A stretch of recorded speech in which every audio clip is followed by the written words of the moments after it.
Le procès des attentats de Bruxelles a donc repris ce mardi et on retiendra notamment ces quelques phrases de l'un des accusés, Salah Abdeslam. Il affirme avoir refusé une opération terroriste en solo. Seule alternative pour lui, dit-il, aller en Syrie. Détail de cette audience avec David Brichard. S'il avait voulu, Salah Abdeslam aurait pu commettre un attentat en solitaire avant son arrestation. C'est ce que le Molenbeekois a affirmé ce matin devant la cour d'assises de Bruxelles.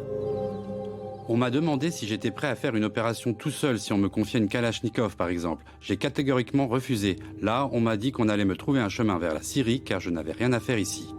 Partir en Syrie, après les attentats de Paris, c'était ce que souhaitait Salah Abdeslam.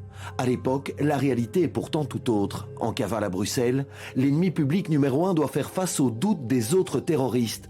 Ils veulent savoir pourquoi Salah Abdeslam n'a pas fait exploser sa bombe dans la capitale française. Pour fournir des gages de bonne volonté, il écrit dans une lettre vouloir finir le travail en Europe, une phrase relevée par la présidente de la Cour, nuancée par l'accusé, mais une phrase qui énerve Maître Bouchard. Terminer le travail, ça veut dire quoi ? Ça veut dire les attentats de Bruxelles, ça veut dire les attentats de Paris à l'Euro 2016, ça veut dire les attentats de Madrid qui sont peut-être envisagés et qui n'ont pas encore été commis. Alors ici, nous sommes là pour nous défendre d'avoir participé aux attentats du 22 mars, soit à Zaventem, soit à Malbec. Aujourd'hui, il a aussi été question de la planque de la rue Max Rose à Schaerbeek. C'est dans cet appartement que les terroristes ont confectionné les 130 kilos d'explosifs utilisés à Zaventem et à Malbec. Sur ces images du dossier, on découvre la cuisine où près de 1000 litres de produits chimiques ont été acheminés.